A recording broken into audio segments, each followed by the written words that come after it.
تێکۆشان لە پێناو خۆیدا بینووسێت.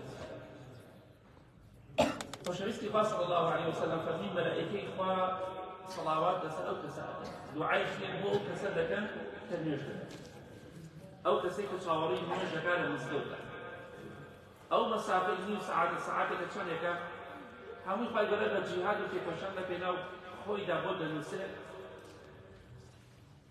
دەفەرمێ بۆ بە دوو مەرج لە حەدیثدا مەرجێکی شاکر، یەکەم بۆ مەرجەی بە دەستنوێژ دابنیشە چاوەڕێی نوێژی، دووەم هەڵ هەر لە شوێن خۆت دانیشی بۆ خۆت زیکری خوا بکەی حتا بانگەدا و نوێژەکرێ. ئەفەرمێ وهو في الرباط الأكبر، ئەوە لە گەورەترین جیهاد و تێکۆشاندایە ئەو ئینسانە کە چاوەڕێی نوێژەکانی دەکات لە مزگەوتە بە جەماعەت بیکە. یەکەم دەستنوێژی هەبێ، دووەم هەڵنەسێ لەو شوێنی خۆی دانیشێ، سێم لە حەدیثدا هاتووە ئەفەرمێ ئاوانەکە ئاوا ئەگەر ئاوات کرد ئەفەرمێمە لە شەیتانەوەی ئاوات کرد لە ناو نوێژ دەرەچی. ئیتر ئەو جیهادت کە باسکراوە حەدیثەکە کۆتایی پێدێ، ئەوەی کە پێغەمبەری خوا فەرمێ صلی الله علیه وسلم هەمووی بە نوێژ بۆ حساب دەکرێ، واتە تۆ نیست سەعات چاوەڕێی نوێژکەی هەمووی بە نوێژ بۆ حساب بکرێ، بەو مەرجەی دەستنوێژتە بێ لە شوێن خۆ دانیشی ئاواش نەکەی، ئاوا احتیاجیە بەس پەنجەکان تێکەڵ نەکەی، ئەگەر وات کرد دەرەچی لە ناو نوێژ. بۆی لە مزگەوتە ئاوا مەکەن، ئاگاداری و خاڵە بن، چاوەڕێی نوێژتان کرد پەنجەکان تێکەڵ مەکەن، ئاوا احتیاجیە بەس ئاوان لە نوێژ دەرەچن و لەو خێرە مەحرومە بن. کەواتە چاوەڕوانکردنی نوێژ جیهادێکە لە پێناو خوادا. ئەی چاوەڕوانکردنەکەی جیهاد بێ ئەبی نوێژەکەی خۆی چەندێ گەورە بێت، بێگومان پاداشتێکی زۆر گەورەی لەسەرە. لە حەدیثێکی صحیحی ئیمامی تورمذی و صحیح تەرغیبە هاتووە، خۆشەویستی خوا فەرمێ صلی الله علیه وسلم هەر کەسێ بڵێ ئەسەلام عەلەیکم، خوای گەورە دە خێر و چاکەی بۆ دەنووسێ، و دەفەرمێ هەر کەسێ بڵێ ئەسەلام عەلەیکم وەڕەحمەت الله، خوای گەورە 20 خێر و چاکەی بۆ دەنووسێ. هەر کەسێ بڵێ ئەسەلام عەلەیکم وەڕەحمەت الله وبەرەکاتو، خوای گەورە 30 خێر و چاکەی بۆ دەنووسێ. 30 خێر و چاکە. سەلامکردن سونەتێکی گەورەیە، بەس بڵێ سەلام عەلەیکم دە خێرە دەستکەوتوە. بەڵام ئەگە بڵێ چۆنی خێرە دەست ناکەوێت لەو مەسەلەدا، چونکە تۆ ئەبێ بە سەلام دەست پێ بکەیت، دوای ئەوەی تە چاک و چۆنی چۆنەکەی کەیفی خۆتە، بەس سەلامکردن سونەتە. بۆی ئینشاءالله بەئیزنی خوا خۆتان لەو خێرە مەحروم مەکەن. لە حەدیثێکی صحیح جامع صغیرە هاتووە بە پێغەمبەری خوایان فەرموو صلی الله علیه وسلم فأي الناس أحب إلى الله، ئەی پێغەمبەری خوا صلی الله علیه وسلم چ کەسێک لای خوای گەورە لە هەموو کەسێک خۆشەویستترە؟ خۆشەویستترین کەس، ئازیزترین کەس بەلای خوای گەورە کێیە؟ فەرمووی أحب الناس إلى الله أحسنهم خلقا، خۆشەویستترین کەس لای خوای گەورە ئەو کەسانەیە کە جوانترین ڕەوشت و ئەخلاقیانەیە. ڕەوشت و ئەخلاق جوانی تەنها ئەوە نییە پیاو بەرامبەر ژن و ژن بەرامبەر بە پیاو، ڕەوشت و ئەخلاقت جوان بێ لەگەڵ خێزانتە، پیاو لەگەڵ خێزانیدا، ئافرەت لەگەڵ مێردیدا، لەگەڵ مناڵی خۆتدا، لەگەڵ خوشکت، برات، دراوسێت، هاوڕێت، خزم و کەسوکارت، دەوروبەرت، ڕەوشت و ئەخلاقت بەرز بێ. مرۆڤی وایە ئەوەندە بەڕێزە دڵی خەڵکی نایەشێنێ، مرۆڤی وایە ئەوەندە بەڕێزە قسەی ناخۆش بەرامبەر خەڵکی ناکە. بۆیە ئەو کەسانی کە چەند جا باسمان کردووە، ئەو کەسانی کە قسەی ناخۆش دەکەن، قسەیان بەرەو ڕووە، خەڵک زۆر حەزی پێیان نییە، خۆشەویست نین لای خەڵک، چونکە هەرچی لە دڵیانایە ئەیڵێن وەڵا فڵان کەس بەخوا هیچ لە دڵیانە، یەکاکە ئەوەی لە دڵیا بێ وتی هیچی نێڵاوتە لە دڵیا بمێنێ، ئەوەی لە دڵیا بێ دەرێ بڕێ، هیچ نایکوڵێنێ، بۆ هیچی لە دڵان نەماوە. بەڵام من و تۆ کە ئەمانەوێ دڵی خەڵکی نەئێشی هەزارانش لە دڵمانایە، بەس ئەوەی کە نایکوڵێنە و دەرێ بڕێ، کوردوەتە نێڵە نایکوڵێنێ قسە، ئەوەی هیچ لە دڵیا نامێنێت، چونکە ئەوەی لە دڵیا بێ ئەیداتە ناوچاوتە. بۆی ئەوانە خراپترین کەسن، ئەوانە کەسانێکی خراپن، ئەوانە قسەیان بەرەو ڕووە، خەڵکی خۆشیانی ناوێ سوێن بەخوا، نابێ هەموو شتێ بودرێ. من جاری وای تۆ لانێ دە غەڵەتتە بێ لانێ دوانیت پێ بڵێم، ئەڵێم با دڵی نەئێشێ، ناکری هەموو یەکسەر پێ بڵێی بەستە لە پێوە بنی. بۆیە باشترین کەسێک ئەخلاق و ڕەوشتی جوان بێ لای خوا لە هەموو کەسێک خۆشەویستترە، ڕەوشت و ئەخلاق و هەڵسەکەوت و جوان بێ. وەک زانایان دەفەرمێ خەڵکی وایە پشیلەکەی ماڵیشی لێ ترسێ ئەوەندە خراپە هەر ئەڕات و ماڵەکەی مناڵەکەوێتە ئینزارەوە ئینسان نابێ بەم شێوەیە بێ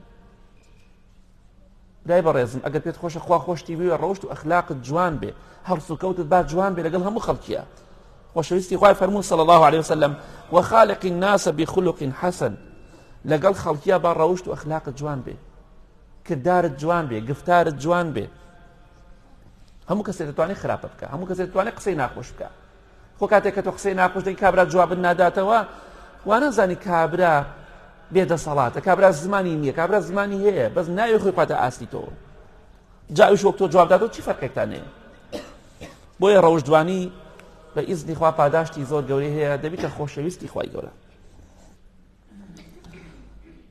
لە حەدیثێکی صحیحی ئیبن ماجە هاتووە ئێمە ڕۆژانە دەبینی خەڵکی نەخۆش دەکەوێت بە تایبەتی لە کاتی گۆڕینی وەرزەکانە هەڵامەت ئەگرین پەتا ئەگرین بەڵام زانی پاداشتەکەی چییە لەم حەدیثە صحیحە پێغەمبەری خوا صلی الله عليه وسلم هاتووە کە سەردانی نەخۆشێکی کرد بەڵێ نەخۆشەکە هەڵامەتی هەبوو پەتای هەبوو لەگەڵ ئیمامی ئەبوو هورەیرە ڕەزای خوا لێبێ پێغەمبەری خوا صلی الله عليه وسلم سەردانیە و نەخۆشەی کرد کە هەڵامەت و پەتای هەبوو تای هەبوو پێغەمبەری خوا صلی الله عليه وسلم فەرمی مزگێنی بێ لە تۆ جا قسەیەکی عەشایری ئەڵێ هەڵامەت و پەتا گوناح ناوەرێنی ئەم قسە درۆیە ڕاست نییە چەندەها حەدیث هەیە دژی ئەو قسەیە کە پێغەمبەری خوا فەرمیێ صلی الله عليه وسلم کاتێک کە ئاڵتون دەیتاوێنیتەوە چۆن هەرچی پیسی شتە بێ لی جیابێتەوە ئەوە ئینسان بەهۆی هەڵامەت و پەتا و تاولەرزەوە گوناه و تاوانەکانی هەمووی دەوەرێ پێغەمبەری خوا وا فەرمیێ صلی الله عليه وسلم ننک و باپیری من وایە تۆ کەیفی خۆیەتی ئەوە غەڵەتە مخالفەی شەرعە مخالفەی حەدیث پێغەمبەری خوایە صلی الله عليه وسلم چۆن گوناح ناوەرێنێ ئەو قسە ڕاست نییە بە هیچ جۆرێ ڕاست نییە پێغەمبەری خوا صلی الله عليه وسلم بەم نەفەرەی فەرموو کە نەخۆشە هەڵامەت و پەتایەتی لەرز و تایەتی فەرمووی مزگێنی بێ لە تۆ خوای گەورە فەرموویەتی ئەمە قسەی خوای گەورەیە پەتا و هەڵامەت و لەرز و تا ئاگری منە ناری أسلطها على عبد المؤمن في الدنيا ئەم ئاگرە زاڵ ئەکەم بەسەر عەبدەکەی خۆمدا لە دنیادا واتە تووشی نەخۆشی هەڵامەت و پەتا و لەرز و تایەکەم ئەمە ئاگری منە لە دنیادا بۆ عەبدە ئیماندارەکانم بۆچی لتكون حظه من النار في الآخرة زۆر خۆشە حەدیثە بۆ ئەوەی ئەو پەتای کە لە دنیادا گرتی کە ئاگرێکی منە ئەیدەم بەسەر عەبدەکەی خۆمدا بۆی ئەوە ببێتە تعویزێک بۆ ئاگرەکەی قیامەتی لە ئاگری قیامەت دوور بێت واتە ئەو پەتا و لەرزە کە تۆ دەیگری هۆکارێکە بۆ ئەوەی لە ئاگری جەهەنەم ڕزگارت بێ نەک بڵێ گوناحم ناوەرێنی کەواتە ئینشاءڵڵا ئەگەر تووشی نەخۆشیەک هەڵامەتێک پەتایەک لەرزوتایەک بووی کەوتی دڵنیا بە ئەوە خوای گەورە دەفەرمێ ئەوە ئاگرەکەی دنیای منە دەیدەم بەسەر عەبدەکەی خۆمدا بۆ ئەوەی ئاگری قیامەتی لەسەر لابەرم بەهۆی ئەم ئاگرەوە ساڵانە چەند جار تووشە بیت سپاسی خوا بکە لەسەری گوناهت پێوە نایهێڵێ ئینشاءڵڵا لە گوناه پاک دەکاتەوە و هۆکارێکە بۆ ڕزگاربوونت لە ئاگری دۆزەخ ئەمە دینی خوایە پێغەمبەری خوا صلی الله عليه وسلم باسی ئیماندارمان بۆ دەکات لە قیامەتە کە لە حەدیثێکی صحیح تەرغیبە هاتووە دەفەرمێ يقوم الناس لرب العالمين مقدار نصف يوم من 50,000 سنة پێغەمبەری خوا فەرمێ صلی الله عليه وسلم خەڵکی دەوەستن لە خزمەتی خوای گەورەدا نیو ڕۆژی قیامەت کە ڕۆژێکی 50,000 ساڵە واتە خەڵکی 25,000 ساڵ دەوەستێ چیت بۆ ڕۆژە ئامادە کردووە 25,000 ساڵ بەڵام دەفەرمێ ئەو ڕۆژە ئاسان ئەبێ بەڵام ڕۆژێکە کە دەڵین نیو ڕۆژی قیامەت کە ئەکاتە 25,000 ساڵ خۆی ڕۆژێکی 50,000 ساڵە دەفەرمێ پێغەمبەری خوا صلی الله عليه وسلم ئاسان دەبێ ئەو ڕۆژە کورت ئەبێتەوە لەسەر ئیماندار هەروەکو چۆن دەبین کاتێککە خۆر خەریکە ئاوا دەبێ خۆر بەرەو ئاوابوون ئەڕوا حتا ئاوا بێ چەندێکی پێچێ لەسەر ئینسانی ئیماندار ئەو 25,000 ساڵە ئەوەندە زوو دەڕوات. خۆر چەند دقەی پێشەوەی ئاوا بێت لارە بێتەوە بۆ خۆر ئاوابوون، پێشەوەی بگاتە خۆر ئاوابوون لە شاخەکە کە لای تۆیە لە شارەکەی تۆیە بزر بێ، چەند دقەیە پێشەوە خۆرەکە دەبینی وردە و دەڕاتە خوارەوە بەرەو خوار. یعنی بۆ نامە شاخەکەیە دەبینی خۆرەکە ئالەم ئاستەیە. ئەم مەسافە چەندێکە تا بزرە بێ ئەوەندەیە لەسەر ئیماندار ڕۆژی قیامەت. یا ڕەبی خوا لەو کەسانەمان بگێڕی.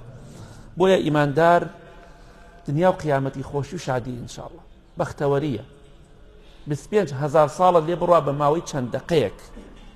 ئەوەندە یعنی مەبەستی پێغەمبەری خوا چییە صلی الله علیه وسلم؟ ئەو 25,000 ساڵە زۆرە بۆ ئیماندار، واتە ئەوەندە هەستی پێەکە.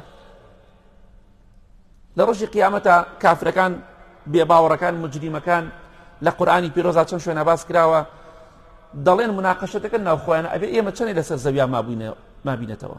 هەندێکیان دەڵێن ئێمە 10 ڕۆژ لەسەر زەوی بینە، 10 ڕۆژ هیوایەتیایە 100 ساڵ ژیاوە.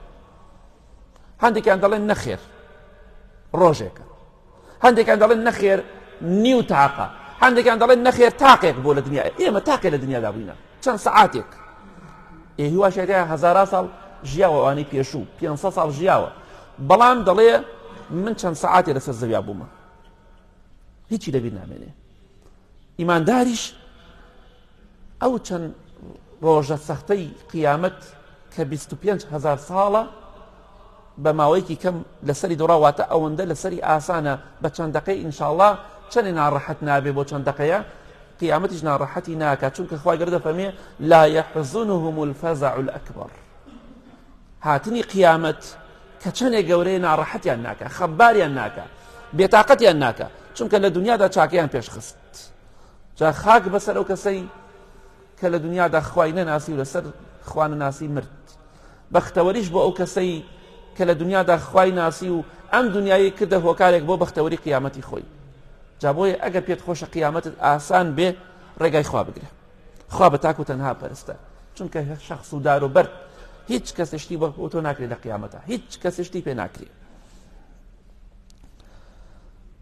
بەڵێ خۆشەویستان، لە حەدیثێکی صحیح داتوە لە صحیحە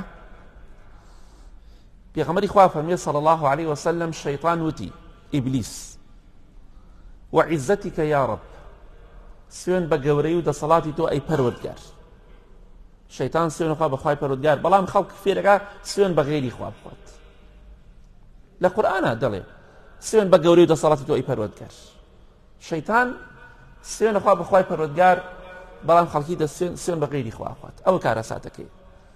هەر کەسێک سوێن بخوا بە غێری خوا، پێغەمبەری خوا دەفەرمێ صلی الله عليه وسلم ئەوە شەریکی بۆ خوا بڕیارداوە، ئەو کوفری کردو شەریکی بۆ خوا بڕیارداوە.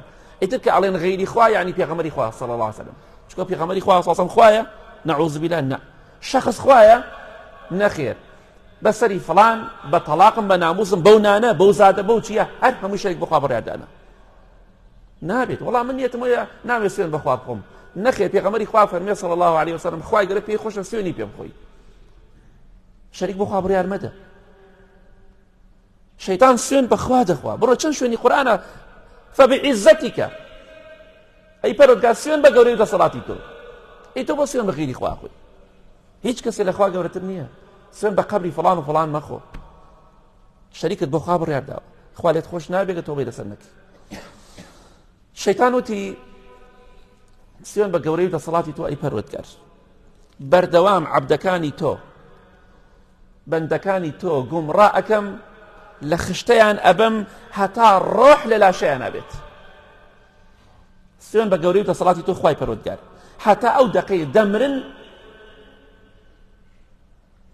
ڕۆح لە لاشەیان دەرئەچێ، هەتا ڕۆحیان تیا بێ وازە لێ نایەن. ئەوە شەیطان وعدی داوە، هەڕەشەی گەورەی کردووە و ڕاستیش هەروایە. تەماشا دەکەی ئەوەندە شوێن کەوتوی شەیطان زۆر لەسەر زەویا باسی ناکرێت. بەڵێ خوای گەورەش فەرمووی سوێن بە گەورەی و دەسەڵاتی خۆم، ئەی ئیبلیس سوێن بە گەورەی و دەسەڵاتی خۆم، مادەم داوای لێخۆشبوونم لێ بکەن هەر لێیان خۆشە بن، حتا داوای لێخۆشبوونم لێ بکەن یان خۆشە. شەیطان وتی حتا ماوم گومڕیان دەکەم، حتا گوڵ ڕۆح لە لاشیان نەبێ. خوای گەورەش فەرمی سوێن بە گەورەی و دەسەڵاتی خۆم، حتاکو داوای لێخۆشبوونم لێ کرد منیش لێیان خۆشە بم حتا سەرمەرگ. ئەمە هەڕەشەی ئیبلیسە بۆ ئێمە، بۆیە با ئینشاڵڵا بە خۆماندا بچینەوە، ئاگامان لە قەبر و قیامەتی خۆمان بێ. یا ڕەبی خوایە لە گوناهەکانمان خۆشبی، لە گوناهی دایک و باوک و مردوەکانمان خۆشبی. یا ڕەبی خوایە لە شەڕ و پیلانی شەیطان بە دوورمان کەی، خوایگیان آخرمان بەخێر بگێڕی، نوێژ و ڕۆژە عیبادەتمان لێ قبول کەی. یا ڕەبی خوایە ئەوانەی نەخۆشن شیفایان بدەی، خوایگیان ناخۆشی و ناڕەحەتی ڕۆژی قیامەت لەسەرمان ئاسان کەی، لەو کەسانەمان بگێڕی لە ژێر سێبەری عەرشی تۆدا دەبین. آمین آمین آمین وصلى الله على محمد وآله وصحبه أجمعين.